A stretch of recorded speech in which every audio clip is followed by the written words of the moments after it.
Dans la même ligne, Thésée fait des Panathénées la fête fondatrice d'Athènes, avec comme rituel central le tissage du voile d'Athéna par les aréphores.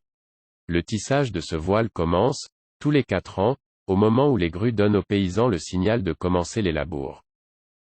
Il est terminé 9 mois plus tard, le temps de la gestation d'un être humain, à laquelle est comparée symboliquement la mise en place de la communauté des citoyens dans la polis, pour l'anniversaire de la déesse, et il représente une gigantomachie, un combat des dieux et des géants. La légende de Dionysos nous éclaire sur ce point.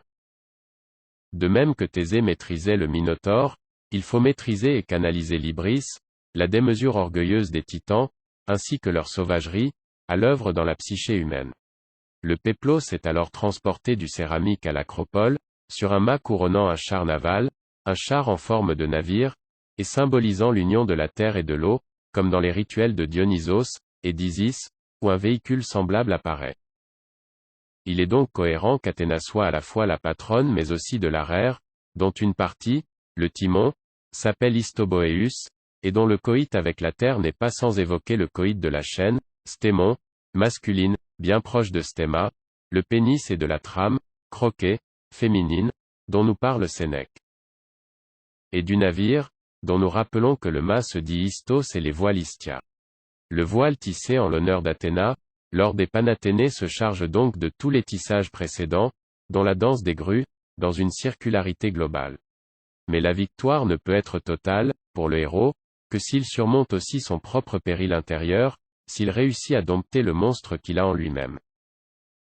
Thésée l'avait partiellement réussi en tuant le Minotaure, cette sorte de demi-frère monstrueux. Mais déjà sa quête, comme celle de Jason, était entachée de fautes. Il n'avait réussi que parce qu'il avait été aidé par Ariane et son fil providentiel, pour sortir du labyrinthe. Puis, ingrat, il avait trahi Ariane au profit de Phèdre, sa sœur. La mort de son père Égée, qui se suicide en se jetant dans la mer, symbole du subconscient, souligne cet abandon de Thésée par les forces tutélaires qui le guidaient. Désormais, c'est son autre père mythique, Poséidon, qui prend le relais, et qui devient l'unique régent du sort du héros. Dès lors, plus rien ne va. Devenu roi d'Athènes, Thésée tombe de plus en plus dans la perversité. Au lieu de combattre un personnage peu recommandable, le roi des Lapides Pyritos, qui est, en tant que fils d'Ixion, un demi-frère des centaures monstrueux, lourde et peu engageante hérédité, il se lie d'amitié avec lui, et il décide de faire une expédition aux enfers pour organiser le rapt de Perséphone. On sait que cette fille de Zeus et de Déméter avait été enlevée par Hadès, qui en avait fait son épouse, et la reine des enfers.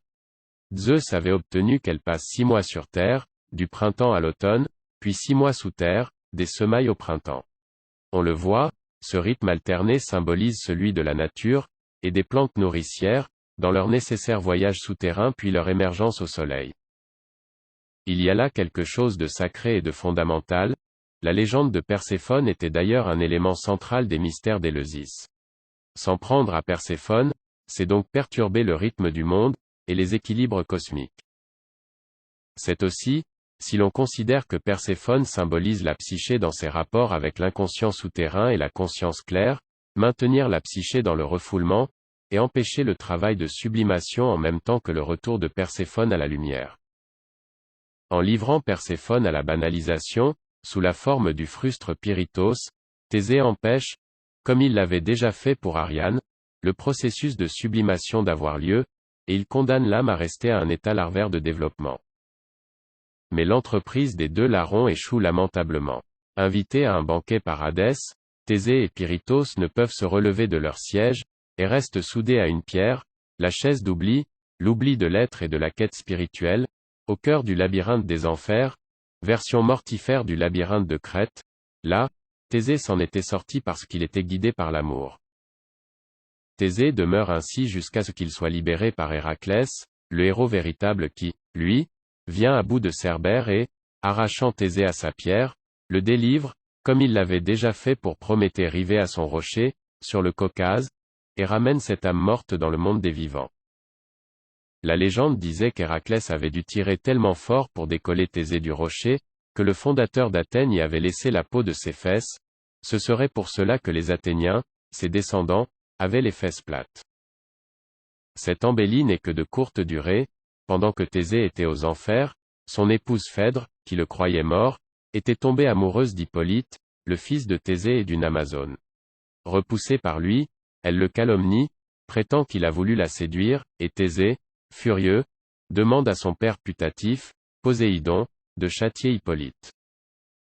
Poséidon envoie un monstre marin, qui met Hippolyte en pièces.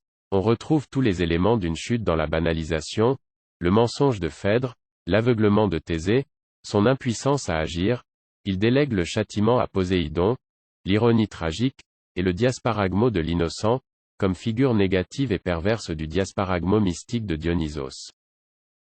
Après cet échec, et l'accomplissement définitif de sa banalisation, Thésée connaît une mort obscure, semblable à celle de son père, donc, il n'a pas évolué, incapable d'acquérir un statut propre, il est attiré dans un piège par le roi Lycomède, et précipité dans le vide du haut d'une falaise. Après sa mort, il regagne le Tartare, où il est à tous jamais rivé sur sa pierre, et où Énée, puis Dante, le verront. Ainsi disparaît un des héros qui furent les plus proches de la quête réussie, mais qui, avec le temps, ne cessa de se pervertir.